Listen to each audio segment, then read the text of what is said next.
Et bonjour à toutes et à tous et bienvenue sur la chaîne Politidoc, la chaîne d'information politique pour une nouvelle vidéo. On va aujourd'hui aborder la thématique de la séparation des pouvoirs en Belgique. C'est parti! Mais tout d'abord, commençons par définir ce qu'est la séparation des pouvoirs. Il s'agit d'un des principes fondamentaux des démocraties. Et contrairement aux dictatures où les pouvoirs ont tendance à être aux mains d'une seule personne ou bien d'un seul groupe de personnes, dans une démocratie, les pouvoirs sont séparés entre diverses entités. On retrouve ainsi trois pouvoirs. Tout d'abord, le pouvoir législatif, qui s'occupe de voter les lois, mais aussi de contrôler le pouvoir exécutif. Le pouvoir exécutif, quant à lui, s'occupe d'appliquer les lois, de les exécuter, c'est-à-dire qu'il prend les mesures nécessaires à leur bon fonctionnement. Et enfin, on retrouve le pouvoir judiciaire, qui s'occupe de rendre la justice et de vérifier que les lois soient bien respectées. On va à présent voir comment ces trois pouvoirs sont répartis en Belgique, aussi bien au niveau fédéral qu'au niveau des entités fédérées, car rappelons-le, la Belgique est un État fédéral.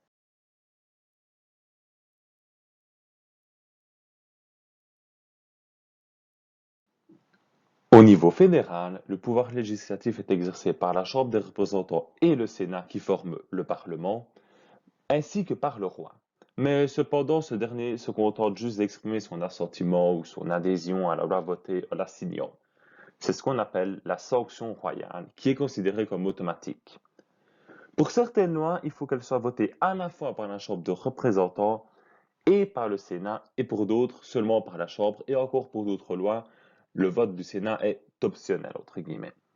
Je reviendrai plus en détail sur ce point dans une prochaine vidéo consacrée à l'élaboration des lois en Belgique. Au niveau des entités fédérées, le pouvoir législatif est exercé à la fois par les gouvernements de celles-ci, mais aussi par leurs parlements respectifs. Mais ce sont surtout ces derniers qui ont le plus de poids, puisque ce sont eux qui votent les lois, qui sont appelés décrets dans les entités fédérées wallonnes et ordonnances pour la région Bruxelles-Capitale. Oui, je sais, ils auraient pu appeler ça des lois, comme pour le fédéral, mais bon, vous savez qu'en Belgique on aime compliquer. Quant au gouvernement, il s'occupe simplement de la sanction, c'est-à-dire que comme pour la sanction royale qu'on vient de voir, ils expriment simplement leur adhésion à ce qui a été voté dans le but d'attester leur participation à la fonction législative.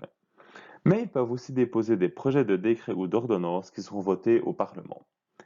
Ainsi, au niveau des entités fédérées, le pouvoir législatif est principalement exercé par le Parlement flamand, le Parlement wallon, le Parlement de la région Bruxelles-Capitale, le Parlement de la communauté française et enfin le Parlement de la communauté germanophone. Maintenant que nous avons vu qui détient le pouvoir législatif en Belgique, voyons à présent qui détient le pouvoir exécutif. Au niveau du fédéral, le pouvoir exécutif est exercé à la fois par le gouvernement et aussi par le roi. Mais comme pour le pouvoir législatif, ce dernier a un rôle exécutif plutôt limité. Il est simplement responsable de la formation du gouvernement, mais il est aussi responsable de la promulgation de la loi. Cela consiste en la signature de la loi par le roi afin d'attester son existence. Et contrairement à la sanction qui est un acte législatif, la promulgation est un acte exécutif. Mais même si ces deux notions sont différentes, elles se confondent en réalité en un même acte puisqu'il s'agit de la même signature. Cet acte est d'ailleurs considéré comme automatique. Mais cependant, en 1990, le roi Baudouin a refusé de sanctionner la loi sur la dépénalisation de l'avortement pour des raisons de conscience personnelle. Mais il ne s'opposait cependant pas à ce qu'une solution soit trouvée. La loi n'étant pas sanctionnée, elle ne pouvait être promulguée.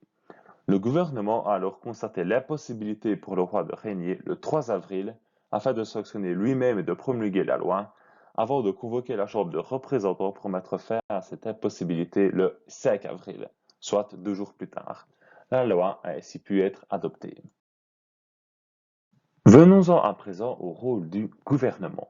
Celui-ci s'occupe de l'exécution des lois, c'est-à-dire qu'il prend les mesures nécessaires à leur bon fonctionnement. Le gouvernement fédéral actuel est composé de 15 ministres. Il y a 7 ministres néerlandophones, 7 ministres francophones, plus le Premier ministre qui est actuellement Alexander De Croo et qui est le chef du gouvernement. Ce gouvernement possède également un pouvoir législatif puisqu'il peut déposer des projets de loi au Parlement, projets de loi qui seront alors votés.